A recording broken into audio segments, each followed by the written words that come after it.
तालिबात, अब हम असल मौजू की तरफ तेज़गाम होते हैं। हम एक नहायत अहम और हसास मौजू तलबा ज़हनी तनाव से कैसे बचें, इस मौजू पर बात करने के लिए जमा हुए हैं। मौजूदा दौर में ज़हनी तनाव एक संगीन मसला बन चुका है, ख़ास तौर पर तलबा में जो अपनी तालीमी और मुआशरती जिम्मेदारियों के बोझ तले दब जाते हैं। नफ्सियात इंसानी दिमाग और उसके रवैये का साइंसी मुताला है जो इंसानी जज्बात, ख़यालात और रवैये को समझने में मदद देती है। इसका बुनियादी मकसद इंसानी ज़िंदगी को बेहतर बनाने के तरीके तलाश करना है, ख़ास तौर पर ज़हनी दबाव जैसे मसाइल से निपटने में। आज के इस प्रोग्राम में हमें खुशी है कि साइकोलॉजी डिपार्टमेंट से मोअज़्ज़ज़ मेहमान किराम हमारी रहनुमाई के लिए मौजूद हैं। उनका तजुर्बा और इल्म हमारे लिए मुफीद साबित होगा। सबसे पहले हम डॉक्टर मानव सिंह जी, फिर उसके बाद डॉक्टर सचिन सिंह जी और मोहतरमा ज्योति शुक्ला साहिबा का बयान होगा। अब मैं मानव सिंह जी से दरख्वास्त करता हूँ कि इस प्रोग्राम का बाकायदा आगाज़ करें तो शेर के साथ खुद को न समझ सके जब तक नफ्सियात ने हमें अक्स दिखा दिया। बहुत शुक्रिया, सभी को नमस्कार। और आज मैं मनोविज्ञान विभाग से हूँ, साइकोलॉजी डिपार्टमेंट, और हम लोग का जो डिपार्टमेंट है वो इसी के लिए बात करता है कि कैसे हम लोग स्ट्रेस और सारा जो जीवन की इतनी सारी कठिनाइयाँ होती हैं उससे कैसे डील कर सकते हैं, उससे कैसे हम लोग ये अच्छी तरीके से डील कर सकते हैं, बेहतर जीवन जी सकते। तो अभी मुझे लगता है हम लोग के पास छात्र जीवन जब तक रहता है तब तक बहुत सारी ऐसी चीज़ें रहती हैं, जैसे पढ़ाई हो गई, एग्जाम हो गए, प्रैक्टिकल होते हैं, असाइनमेंट होते हैं, बहुत चीज़ें होती हैं जिनका बहुत सारा तनाव होता है। उससे डील करने के लिए हम लोग अक्सर कभी कभी परेशान हो जाते हैं। कुछ बच्चों को कभी नींद नहीं आई, कभी एग्जाम में उससे एक दिन पहले सो नहीं पाए, या कभी ऐसा जो है कुछ आगे को लेकर के करियर चूज करने में बहुत सारी कठिनाइयाँ आती हैं। किसी को लगता है कि अभी क्या करियर चूज किया जाए, कुछ क्लियर नहीं हो पाता। तो इन सभी चीज़ों से डील करने के लिए कई सारे अलग अलग तरीके हैं, लेकिन मुझे लगता है सबसे बेहतर अगर हम लोग पढ़ाई कर रहे हैं तो उस दौरान एक तो सबसे सिंपल जो चीज़ हम लोग कर सकते हैं वो रहता है कि हम लोग कोई ना कोई फिजिकल एक्टिविटी, वो हम लोग के लिए हमेशा अच्छा होता है। वो ना कि केवल फिजिकल हेल्थ के लिए बल्कि मेंटल हेल्थ के लिए भी बहुत है। तो कोई व्यक्ति अगर पढ़ाई के साथ साथ अगर 10 मिनट का टाइम निकालता है, आधे घंटे का टाइम निकालता है, केवल वॉक भी करता है, तो वॉक करना भी मेंटल हेल्थ के लिए उतना ही अच्छा है जितना और कुछ। सब लोग यहाँ पर कुछ ना कुछ खेलते होंगे, कोई ना कोई गेम किसी को पसंद होता है। बहुत लोग साथ में क्रिकेट खेलते हैं, किसी को अन्य कोई गेम पसंद होता है। तो क्रिकेट या कोई भी गेम खेलना हम लोग को एक मेंटल हेल्थ में जादू की तरह काम करता है, क्योंकि वो हमेशा काम आप मेरा खेल में इतना ज़्यादा एम्फेसिस है क्योंकि खेल के ऊपर बहुत सारी रिसर्चेज हैं प्ले के ऊपर, जो कि हमको बताती हैं कैसे खेल हमारे जीवन में एक उस तरह काम करता है कि हमारे सारे स्ट्रेस और सारे तनाव, सारी तकलीफें से मुंतर होती हैं। जब हम खेलते हैं तो उस समय में कुछ याद नहीं होता। जब हम बच्चों को खेलते हुए देखते हैं तो बच्चे इधर उधर दौड़ रहे हैं, भाग रहे हैं, उनको कुछ याद नहीं होता कि क्या होना है क्या नहीं होना है। जब उनके जब तक वो थक नहीं जाते, जब तक नींद नहीं आ जाते, तब तक वो दौड़ते खेलते हैं।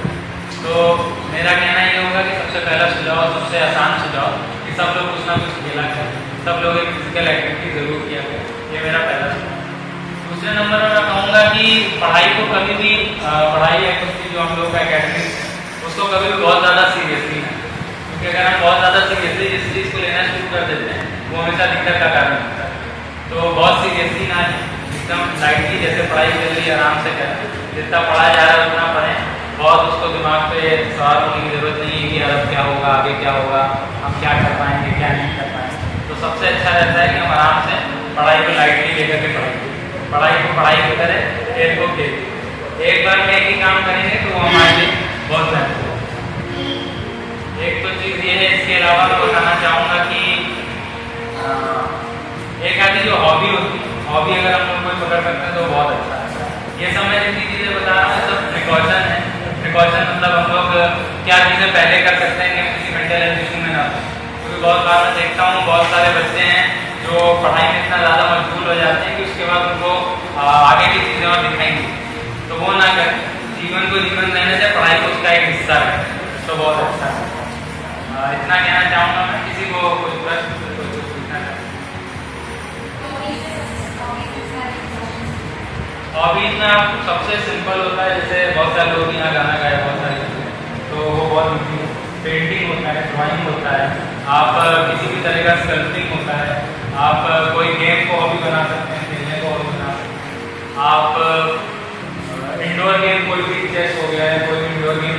कोई आउटडोर गेम हो सकता है वो भी कर सकते हैं। सारी चीज़ें हॉबी के लिए रहते हैं, मतलब हॉबी आपकी मनपसंद चीज़ होनी चाहिए, आप कुछ भी कर सकते हैं। किसी को किताबें पढ़ना अच्छा लगता है तो आप पढ़ाई से अनरिलेटेड कोई किताब पढ़ सकते हैं, वो बहुत अच्छा कार्य करता है, मनोरंजन भी रहता है और बहुत ज़्यादा किसी चीज़ का बर्डन भी रहता है। और कोई सर जैसे कहते हैं मतलब बहुत ज़्यादा पढ़ने से दिमाग पे असर पड़ता है, हाँ तो मतलब जब भी हम लोग पढ़ाई करते हैं या इस तरह से किसी बच्चे को मेहनती तालिब इल्म को देखते हैं तो उससे तो ये लगता है कि मतलब और जहन खुलता है, मतलब बिल्कुल पढ़ाई से बिल्कुल ध्यान खुलता है। लेकिन मैंने यहाँ पर बात करता है कि अगर हमने किसी चीज़ को अपने जीवन से बड़ा बनाया, जैसे कुछ लोग होते हैं कि आईएएस की तैयारी कर रहे हैं तो अब वो आईएएस की तैयारी उनके जीवन से बड़ी होती है, मतलब कि वो आईएएस नहीं बने तो जीवन खत्म। तो मैं उस स्थिति की बात कर रहा हूँ ना, बिल्कुल पढ़ाई बेशक हमेशा अच्छी होती है, बिल्कुल पढ़ाई करें, लेकिन अगर आप उसका लोड लेने लगे कि यार ये नहीं कर पाए तो कुछ नहीं होगा, मैं किसी काबिल नहीं, अपनी काबिलियत पर शक होने लगे तो वो दिक्कत है, वो कभी मत करिए। बाकी पढ़ाई हमेशा जहन को खोलेगी, वो बहुत अच्छा रहेगा, पढ़ाई हमेशा अच्छी। Thank you. एक ऐसा आयाम बहुत ही ज़रूरी है आज के दौर में, हम लोग डिजिटली इतना ज़्यादा एडवांस होते जा रहे हैं, ग्रो करते जा रहे हैं कि हमारे हाथ में किताब बेशक ना होकर फ़ोन ज़रूर रहेगा। तो सोशल मीडिया में हम इतना ज़्यादा खो चुके हैं कि सोशल मीडिया हमारे लिए हमारी असली दुनिया बन चुकी है। तो वर्चुअल वर्ल्ड ना हो कि वो हमारे लिए रियल वर्ल्ड बन गया है, और जो हमारा रियल वर्ल्ड है हमारा कनेक्शन ही पूरा तरीके से कर चुका है। तो सबसे ज़रूरी चीज़ें होती हैं मेंटल हेल्थ को संभाल कर रखने के लिए, उन्हें कि आपका सोशल रिलेशनशिप्स कैसे हैं, आपके आसपास के लोगों के साथ आपका संबंध कैसा है, आपके दोस्त कैसे हैं, आपके रिश्तेदार कैसे हैं, आपका रिश्ता आपके घर वालों के साथ कैसा है। क्योंकि ऐसा मैं मानता हूँ और ऐसा रिसर्चर्स भी कहती हैं कि जब से सोशल मीडिया आया, चाहे व्हाट्सएप हो, फेसबुक हो, इंस्टाग्राम हो और तमाम जितने भी प्लेटफॉर्म्स हैं, इसने क्या किया, इसने लोगों के बीच दूरियां बढ़ा दी हैं। हम इंटरनेशनल लेवल पे लोगों से जुड़ गए हैं, हमारा दोस्त एक यूएस का इंसान दोस्त बन सकता है, लेकिन हमारे बगल में बैठा हुआ इंसान का नाम तक नहीं जानते। इसका मतलब क्या बताता है कि सोशल मीडिया ने ना केवल ग्लोबली तो दुनिया कम की है, और जो असली में जो हमारे जो नजदीकियां थी उनको बढ़ा दिया है। हमारे आपस के रिश्तों में दूरियां बढ़ गई हैं, हमारे परिवार में दूरियां बढ़ गई हैं। हम लोग घर में दिन भर कॉलेज में यूनिवर्सिटी से रहते हैं, शाम को जब सब लोग एक साथ बैठ के रात में डिनर होता है, खाना खाने के लिए बैठते हैं, फिर सब अपने फ़ोन में लगे रहते हैं। घर में अगर 4 लोग हैं, चारों लोग 4 फ़ोन देके अलग अलग प्लेटफॉर्म पर अपना बिजी रहते हैं, किसी के पास बात करने का वक्त नहीं है। इतना ज़्यादा प्रेशर है, कॉम्पिटिशन है बच्चों के लिए भी, पढ़ाई को लेकर भी, एग्जाम्स को लेकर, जॉब को लेकर, करियर से जुड़ी सारी समस्याएं हैं। अगर आप सोशल मीडिया प्लेटफॉर्म को खोलेंगे तो आपको तमाम ऐसे प्रोफेशंस नजर आएंगे, आपको लगेगा कि मैं जो कर रहा हूँ अभी उसको छोड़ के मुझे वही करना चाहिए, दुनिया में सबसे अच्छी चीज़ वही है। पर ऐसा नहीं है, सोशल मीडिया की दुनिया बहुत चकाचौंध से भरी हुई है। वहाँ पे अगर 10% सच्चाई है तो 90% वर्चुअल चीज़ें हैं जिनका वास्तविकता से कोई संबंध नहीं है। तो हमें सबसे ज़्यादा ज़रूरी है कि हम अपने सोशल रिलेशंस को संभालें, अपने खुद के रिलेशन को संभालें। हम अपने आप को नहीं जानते होते जितना हम अपने फेवरेट सेलिब्रिटी को जानते हैं। हमारा कोई फेवरेट स्टार है, एक्टर है, एक्ट्रेसेस है, उसके बारे में तो हम इतना कुछ जानते हैं, अगर हमसे कहा जाए कि अपने बारे में 2 लाइनें लिखें, 2 शब्द लिखें, हम शायद ना लिख पाएंगे। तो क्या अपने बारे में तो कम जान रहे हैं, दुनिया के बारे में ज़्यादा जान रहे हैं, क्योंकि जरूरत नहीं है।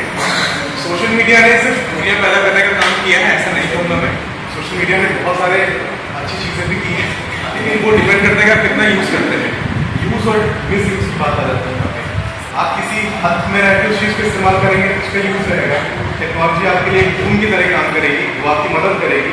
लेकिन जहाँ पर वो हद पार हुई फिर वो बेन बनने लगता है, फिर वो कठिनाइयाँ आने लगती हैं। जैसे समय का हॉबीज़ डेवलप करना बहुत ज़रूरी होता है। तो हॉबीज़ सिर्फ ज़रूरी नहीं किताबें पढ़ना हो, हॉबी मतलब हर चीज़ से दूर हटके कुछ शांत वक्त बिताना, अपने साथ अपना वक्त बिताइए। आज हम लोग खुद से ही दूर हो रहे हैं, परिवार, रिश्तेदार, दोस्त को छोड़िए, उससे दूर हो रहे हैं। तो खुद को जानने के लिए खुद के साथ थोड़ा सा वक्त बिताइए। आजकल बहुत बड़ा ट्रेंड में चला है कि आइसोलेशन, लोनलीनेस। लोनलीनेस में मैं ऐसा मानता हूँ कि लोनलीनेस, अकेलापन बहुत ज़रूरी है, लेकिन कुछ हद तक, कुछ लिमिट तक। वो लोनलीनेस आपको मेंटल इलनेस की तरफ ना बढ़े, इस पर आपको ध्यान देने की जरूरत है। अकेलापन आपको खुद को समझने में मदद करता है। जब आप अकेले होते हैं तो किसी दूसरे के बारे में सोचने के लिए आपके पास ना वक्त होता है, ना कुछ कंटेंट होता है, ना वो व्यक्ति होता है जिसके बारे में आप सोचें। क्योंकि आप अकेले बैठे हैं तो आपके पास आप स्वयं बैठे हैं, आप अपने से बात करिए, आप अपने आप को जानिए। सबसे ज़रूरी बात यही होती है। रही बात एग्जाम प्रेशर की, जो बात आगे मैम भी डिस्कस करेंगे, तो एग्जाम प्रेशर सिर्फ एक इवैल्यूएशन का जरिया है। जो आपने सीखा उसमें इवैल्यूएट किया जाएगा। उसमें आजकल हम लोग देखा नीट एस्पिरेंट्स हो गए या इंजीनियरिंग के जो IIT के स्टूडेंट्स हैं कैसे कैसे कदम उठा लेते हैं जब उनका एग्जाम क्लियर नहीं होता है। तो क्या इसका मतलब यह मान के चलिए कि कोई 3 घंटे एग्जाम हमारी जिंदगी को तय करेगा? ऐसा बिल्कुल नहीं है। सिर्फ कहने के लिए नहीं है कि 3 घंटे का एग्जाम हमारी जिंदगी को तय नहीं करेगा, वाकई में नहीं करता है। एग्जाम्स के कई मौके आते हैं, एक बार जान चली गई तो फिर वापस नहीं आती है। तो सबसे ज़्यादा ज़रूरी है कि एग्जाम को एग्जाम की तरह लीजिए, पढ़ाई को पढ़ाई की तरह लीजिए। किसी चीज़ को अगर आप हावी होने देंगे अपनी ज़िंदगी के ऊपर वो फिर कठिन हो जाएगा, उस चीज़ से बाहर निकलना भी कठिन हो जाएगा और उस चीज़ के साथ हैंडल करके आगे बढ़ना भी कठिन हो जाएगा। पढ़ाई जीवन का हिस्सा है, पढ़ाई जीवन नहीं है। हॉबीज, खेल कूद जीवन का हिस्सा है, ये जीवन नहीं है। चाहे आपका जॉब हो गया, आपकी करियर हो गई, ये सब जीवन का हिस्सा है। आपके फैमिली, रिलेटिव्स, फ्रेंड्स, जब तक आपको सोशल सपोर्ट मिलेगा तब तक आप हर चीज़ के साथ हैंडल कर पाएंगे, हर चीज़ को डील करने में आप सक्षम रहेंगे। इसीलिए मैं सोशल रिलेशंस पर बहुत ज़्यादा जोर डाल रहा हूँ। और क्योंकि हम फोन पर इंटरनेट पर इतना ज़्यादा अपने आप को एक्टिव कर रहे हैं कि हम लोग का स्क्रीन टाइम 6 घंटा 8 घंटा, कुछ का अगर 11-12 घंटे हो तो कोई ताजुब की बात नहीं होगी। इतने घंटे सोशल मीडिया पर या ऑनलाइन बिता रहे हैं। जब हम इतने घंटे वहाँ पर बिता रहे हैं उसका रेपरकशंस मिलेंगे, उसके कॉन्सिक्वेंसेज मिलेंगे। कॉन्सिक्वेंसेज के तौर पर हम सब देखते हैं हमारे फोन में आता है कि स्लिप पर क्लिक करिए आपको 20,000 क्रेडिट हो जाएंगे आपके अकाउंट में। कितने सारे ऑनलाइन ऐप्स की वेबसाइट है, ड्रीम 11 हो गया, ऑनलाइन तमाम ऐप्स वेबसाइट्स हैं गेम्स के लिए। आप वहाँ पर छोटा छोटा लुभावने ऑफर दिए जाते हैं। आप 10 रुपये इन्वेस्ट करिए, 20 रुपये आपको मिलेगा रिटर्न, 50 रुपये इन्वेस्ट करिए, 100 रुपये रिटर्न मिलेगा। तो क्या कहता है धीरे धीरे आपके अंदर वो छोटा ही सही पर वो ग्रीड पैदा करता है, वो लालच पैदा कर रहा है थोड़ा थोड़ा। जब वो लालच पैदा कर रहे हैं तो आप खुद नहीं है, आप अपने आप से दूर जा रहे हैं। आपका जो रियल सेल्फ है और जो आपका वर्चुअल सेल्फ है, इन दोनों में बहुत दूरियां बढ़ती जा रही हैं। रियल सेल्फ आप जान नहीं रहे हैं, वर्चुअल सेल्फ को आप रियल सेल्फ मान रहे हैं। जो हम ऑनलाइन है वही हम हैं, बस हमें इसके अलावा ना हम कुछ है ना हम कुछ जानना चाहते हैं। इतने सारे साइबर क्राइम्स क्यों हो रहे हैं? क्राइम्स के आगे साइबर शब्द इसीलिए जुड़ा कि हम सब ऑनलाइन कितना ज़्यादा आ गए हैं। चाहे वो ई-कॉमर्स वेबसाइट्स हो, अमेजोन और फ्लिपकार्ट, कितने सारे शॉपिंग ऐप्स हैं, कितने सारे गेमिंग प्लेटफॉर्म्स हैं, कितने सारे मैट्रिमोनियल साइट्स हैं, कितने सारे ऐसी साइट्स हैं जो लोन का ऑफर देती हैं। तो ये सब क्यों हो रहा है? क्योंकि इतना ज़्यादा वक्त हम ऑनलाइन बिता रहे हैं। हमारे पास इतना ज़्यादा वक्त है कि हम उस चीज़ को इतना एक्सप्लोर करने में, सोशल मीडिया पर स्क्रीन को स्क्रॉल करके बिता रहे हैं कि उसका कोई लिमिट नहीं है। जो इतना ज़्यादा वक्त आप बिता रहे हैं सोशल मीडिया पर, प्लेटफॉर्म पर, ऑनलाइन प्लेटफॉर्म्स पर, उसके रेपरकशंस और कॉन्सिक्वेंसेस होना लाजमी है। स्टडीज़ और रिसर्चेस ये भी कहती है कि जितना ज़्यादा आप ऑनलाइन वक्त बिता रहे हैं, अपने साथ वक्त बिता रहे हैं, उससे मेंटल हेल्थ पर बहुत ज़्यादा असर पड़ता है। क्योंकि आप स्वयं को नहीं जानते, आप ऑनलाइन की चकाचौंध वाली दुनिया को देख रहे हैं, उससे आप अपने आप को कंपेयर कर रहे हैं। आप या तो अपने आप को बहुत ऊंचा समझ रहे हैं कंपेयर करने के बाद, या तो अपने आप को बहुत नीचा समझ रहे हैं। कंपैरिजन क्यों आ रहा है? क्योंकि आप ऑनलाइन लोगों को देख रहे हैं, उनकी जीवन अलग है, उनका बैकग्राउंड अलग है, उनकी लाइफस्टाइल अलग है, आप अलग हैं, आपकी पढ़ाई अलग है, आपका करियर अलग है, आपका लोकेशन अलग है। मुंबई का इंसान लखनऊ के इंसान से कंपैरिजन नहीं करेगा, ना करना चाहिए, क्योंकि बहुत ही भाग-दौड़ वाली जिंदगी है। Lucknow in comparison to Mumbai है, वो भी बहुत सारे जो मेट्रो सिटीज है उनके मुकाबले में लखनऊ इतना चकाचौंध नहीं है। तो ऑनलाइन अगर हम जाएंगे तो हमें लगेगा कि सब चीज़ हमारे पास है, मतलब दुनिया भर की सारी चीज़ें हमारे फोन में है। तो वहीं से कंपैरिजन शुरू होता है। जब कंपैरिजन होगा तो हमारा सेल्फ एस्टीम गिरेगा, वो तो इतना अच्छी उसकी लाइफ है, मेरी लाइफ खराब है। तो कंपैरिजन नहीं होना चाहिए। कंपैरिजन अगर हो तो स्वयं का कंपैरिजन स्वयं से करिए, अपना कंपैरिजन खुद से करिए। एग्जाम में भी अगर चीज़ें निकल के आती है तो एग्जाम में कैसे अपने आप को देखें, तो एग्जाम में जो इवैल्यूएशन होती है, आपके मिड सेम हो गए, कोई भी एग्जाम हो गया, 1 साल का एग्जाम हुआ, एनुअल एग्जाम दूसरे साल का हुआ, तो हमारा कंपैरिजन होना चाहिए हमारे प्रीवियस परफॉर्मेंस से। हमने पहले कैसा किया, हमने अब कैसा किया, कि हमारी पढ़ाई हम डिसाइड करते हैं कैसे पढ़ रहे हैं, कैसे परफॉर्म कर रहे हैं। अगले साल हम कंपेयर नहीं कर सकते। प्रॉब्लम तो यहीं से आती है जब घर वाले भी कंपेयर करना शुरू करते हैं दूसरों से, हम भी दूसरों से कंपेयर करना शुरू करते हैं। तो किसी न किसी को तो रोकना पड़ेगा ना, चेन को तोड़नी पड़ेगी। क्यों ना चेन तोड़ने वाले आप बनेगा, आप चेन तोड़िए कंपैरिजन, सेल्फ एस्टीम अपनी एनहांस करिए, सेल्फ कॉन्फिडेंस बढ़ाइए और एक अच्छे मेहनत की तरफ जाइए। बस यही कहना था, बस नहीं शेयर करना था।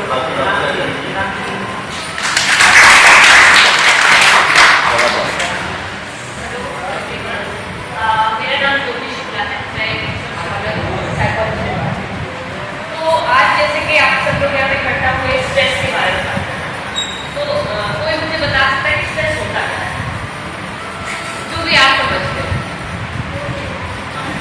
कल को मैं नहीं कर स्ट्रेस स्ट्रेस का मतलब ये होता है, सिंपल अगर टर्म्स में बताओ, कि जो भी आप करना चाहते हैं उसको करने के बीच में कोई हिंड्रेंस आता है तो उससे आपके अंदर फ्रस्ट्रेशन पैदा होता है, ये करता है स्ट्रेस।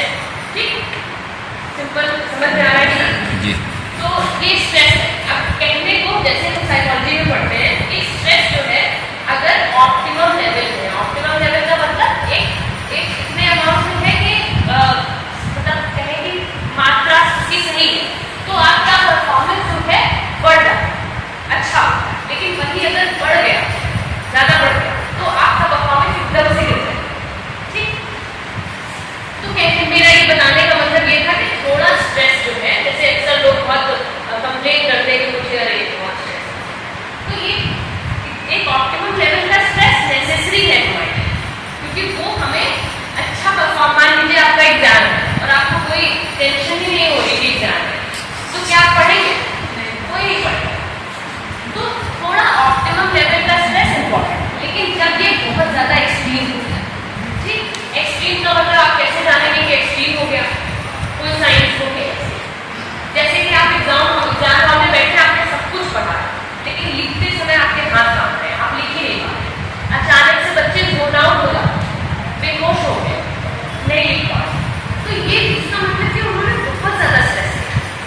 ठीक, अब अगर मैं इसकी बात करूँ कि कैसे स्ट्रेस पैदा होता है, बहुत सारे रीजन होते हैं, जैसे कि दोनों लोगों ने डिस्कस किया कि आपके एक्सपेक्टेशंस कैसे हैं, आपके पेरेंट्स के एक्सपेक्टेशंस कैसे हैं। ठीक, और भी हमारी साइकोलॉजी भी होती है इसके पीछे। ठीक, हम सब लोग अलग अलग साइकोलॉजिकल मतलब अलग अलग सिचुएशन से आते हैं। हमारे आपके लाइफ में दूसरे स्ट्रेसर्स होंगे, हमारे लाइफ में दूसरे स्ट्रेसर्स होंगे। ठीक, जैसे फीमेल्स है तो फीमेल्स एक साइकिल से गुजरती है ना, लाइफ में 4 फेजेस होते हैं, हर फेज में उनका हार्मोन जो है अलग लेवल पे, तो उनका उस समय उनके मेंटल स्टेट अलग है। ठीक, इसी तरह मेल्स में भी होता है। ठीक, उनका हार्मोनल लेवल भी अलग अलग होता है, लेकिन तो मान लीजिए कि हमारा जो स्ट्रेस है, जो मेंटल हेल्थ प्रॉब्लम्स है, वो नॉर्मल है। ऐसा नहीं है कि कोई यहाँ पर खड़ा हो वो कहते कि मुझे आज तक कभी एंजाइटी नहीं हुई, मुझे आज तक कभी स्ट्रेस नहीं हुई, क्योंकि ये बहुत नॉर्मल चीज़ है, सबको हो सकता है। ठीक, अब ये हमें पता चल गया कि ठीक है, ये नॉर्मल चीज़ है। कैसे हम पता लगाएं कि बहुत ज़्यादा बढ़ गया है? ठीक, अगर हमें कोई भी जैसे कि कोई नॉर्मल डे एक्टिविटी करते समय डेली फंक्शनिंग में अगर हम वो नहीं कर रहे हैं, जैसे बहुत सारे थॉट्स चल रहे हैं, उसकी वजह से हम एग्जाम में नहीं लिख पा रहे हैं, उसकी वजह से हमारा प्रेजेंटेशन है हम उसको नहीं दे पा रहे हैं, तो ये सारे साइन होते हैं कि अब आपको थोड़ा सजग हो जाना चाहिए कि अब कुछ करिए इससे। अब क्या कर सकते हो तुम लोग? जैसे मान लो किसी को नॉलेज नहीं है ज़्यादा, तो वो क्या कर सकता है अपने लिए? जैसे इन्होंने बताया सेल्फ लव होना चाहिए, अपने फैमिली के साथ रिलेशनशिप अच्छे होने चाहिए, ये सब चीज़ें सब सुनते हैं। क्या आपको लगता है कि आप उसको कंट्रोल कर सकते हो? बहुत सारी चीज़ें जिंदगी में ऐसी होती है जो हम खुद कंट्रोल नहीं कर सकते, तो अक्सर हमारा फोकस उसी पे होता है जिसको हम कंट्रोल नहीं कर सकते। हमारी मम्मी का नेचर ऐसा है तो हम उसको क्या कंट्रोल कर सकते हैं? नहीं कर सकते। मान लीजिए कि मेरा पढ़ाई में मन नहीं लगता, अब मैं उसको नहीं कंट्रोल कर सकती, एक हद तक कर सकती हूँ कि मतलब कोशिश करके, लेकिन मान लो मेरा मन ही नहीं लगता, मुझे समझ ही नहीं आता, तो क्या मैं उसको चेंज कर सकती हूँ? नहीं कर सकती। तो इस तरीके के एक्सपेक्टेशंस होते हैं गलत है, हमें ना अपने आप से लगाना चाहिए ना दूसरे कि उसका नेचर ऐसा है और उसके विपरीत उससे कुछ बात कर रहे हैं। ठीक, आप क्या क्या कर सकते हैं? बहुत सारी चीज़ें उन्होंने बताई, जैसे कि खेल-कूद पे ज़्यादा ध्यान दें, या हॉबीज होनी चाहिए जिससे माइंड डिस्ट्रैक्ट हो जाए। मान लीजिए कुछ सही से काम नहीं कर रहा है तो उससे आप डिस्ट्रैक्ट हो जाए। बहुत सारी साइकोलॉजी की प्रैक्टिसेस, तो वो मैं अपने क्लाइंट्स में बताती हूँ, तो अगर आप लोगों को उसमें से कुछ हेल्प मिले तो 1-2 चीज़ें मैं बताती हूँ। एक होती है माइंडफुलनेस टेक्निक। माइंडफुलनेस का मतलब होता है लिविंग इन प्रेजेंट, मतलब कि आज में हम अक्सर क्या करते हैं, या तो फ्यूचर में रहते हैं या तो पास्ट में रहते हैं। ठीक, लेकिन हमें प्रेजेंट में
एडवांस सब कंटिन्यू आवाज है। अब 3 चीजें तो ऐसी बताओ जो कि मैं पूछूं।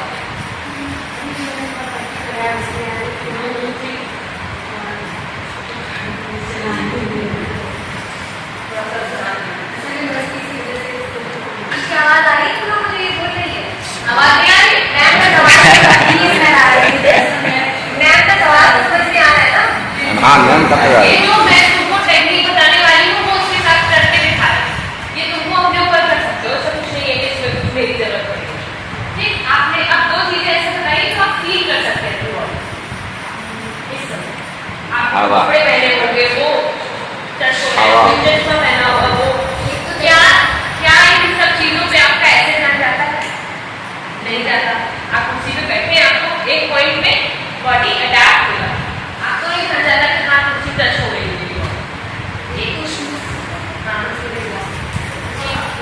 आप एक कोई ऐसा चीज बताइए इसका आपके जबान पे टेस्ट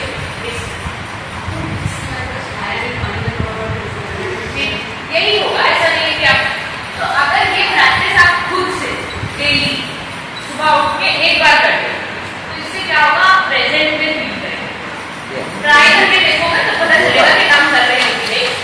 माइंडफुलनेस की सबसे छोटी सी टेक्निक। ठीक, उसके बाद और भी टेक्निक आती है कि माइंडफुल ब्रशिंग होता है, माइंडफुल वॉकिंग होता है।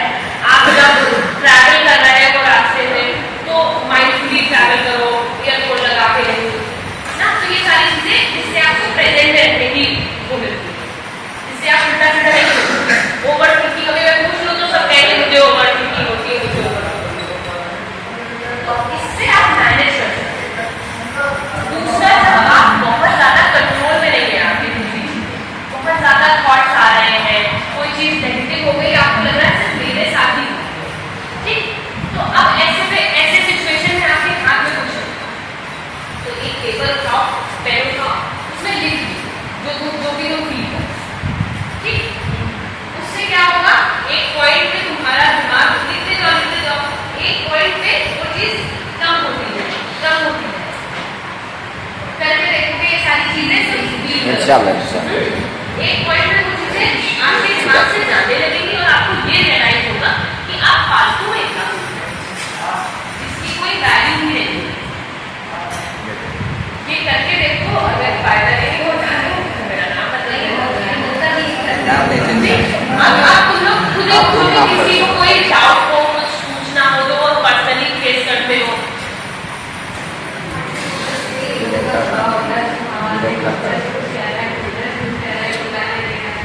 तो वो चीजें देखो जो तुम्हारे लिए। और किसी को कोई सवाल है? ओवर थिंकिंग से बताया कि आप ये अपने आप में बहुत अच्छी चीज है। अपने आप से बातें करना बुरी चीज नहीं होती। ये जो आप लोगों ने देखा है ना कि लोग पागल हो गए तो मतलब अपने आप से बातें करते हैं। अपने आप से बातें करने में तो अपने आप को भी समझा रहे हो, ऐसा नहीं कि पागल हो गए। Self talk is a very healthy technique. जो बहुत इंटेलिजेंट लोग होते हैं वो सेल्फ टॉक करते हैं। हाँ, ये सेल्फ और बता दो कुछ सवाल करो। हाँ बोलो। बड़ा खतरनाक सवाल है। खतरनाक सवाल पूछो। Doesn't matter. जो मतलब मेरी लाइफ में मैंने पहले से लिखा और जो अगर मुझे कुछ नहीं मिला तो उससे कुछ बहुत अच्छा मिलेगा। यही सोच और कैसे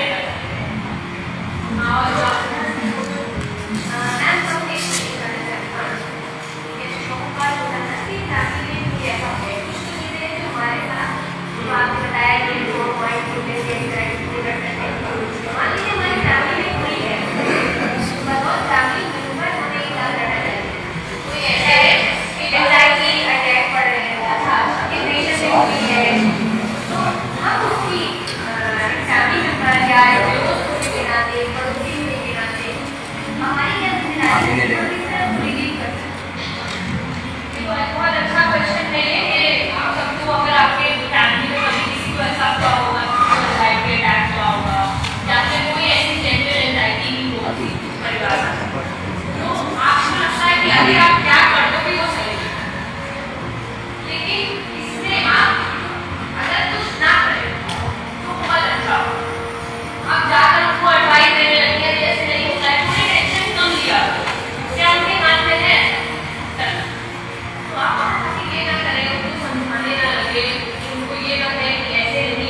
किसी साइकोलॉजिस्ट से कंसल्ट करें, क्योंकि ये जब चीजें बहुत ज्यादा जैसे एंजाइटी अटैक एक सीरियस प्रॉब्लम है, कोई ऐसा नहीं है कि उसको उसका बायोलॉजिकल नेचर उसके हार्मोन से ऐसा है, उसके दिमाग में ऐसे हार्मोन से फ्री हो रहे हैं इस तरह का, तो आप उसको समझा के नहीं करते। जैसे डिप्रेशन बहुत सुना हो, और डिप्रेशन में ना उसका कोई वो है कि वो बहुत सोचता है, ना ऐसा है कि उसकी सिचुएशन बहुत ज्यादा खराब है इस वजह से उसको डिप्रेशन हुआ। डिप्रेशन बायोलॉजिकल स्ट्रक्चर हमारे ब्रेन का ऐसा होता है, इस वजह से वो एक मेडिकल बीमारी है। ठीक, अब मेडिकल बीमारी है इसका मतलब ये है कि सिर्फ दवाइयों से सही होती, उसके लिए क्या आपको काउंसलिंग की जरूरत है। तो अगर ऐसा कुछ कोई सीरियस है तो उसको आपको काउंसलर को रेफर करना लेकर जाना नहीं, जैसे डॉक्टर के पास जाएंगे तो दवा देंगे, नहीं वैसे दवा नहीं मिले ना उसका इलाज है जो दवा देंगे वो सिर्फ दवा करना नहीं जाता है। अभी मैंने कहा साइकोलॉजिस्ट के पास जाइए, साइकियाट्रिस्ट के पास जाइए, जो साइकोलॉजिस्ट होते हैं जो हम लोग हैं काउंसलर होते हैं, टॉक थेरेपी या कोई तरीके की थेरेपी लगाते हैं, हम लोग दवाइयाँ नहीं प्रिस्क्राइब करते। जो साइकियाट्रिस्ट वो दवाइयाँ वो हॉस्पिटल में होता है और वो दवाइयाँ तो दवाइयाँ मैं तो नहीं मानती कि कोई जल्दी देनी चाहिए, जब बहुत ज़्यादा सीरियस जैसे स्किज़ोफ्रेनिया हो गया, बाइपोलर डिसऑर्डर्स हो गए, इनमें सब में बहुत सीरियस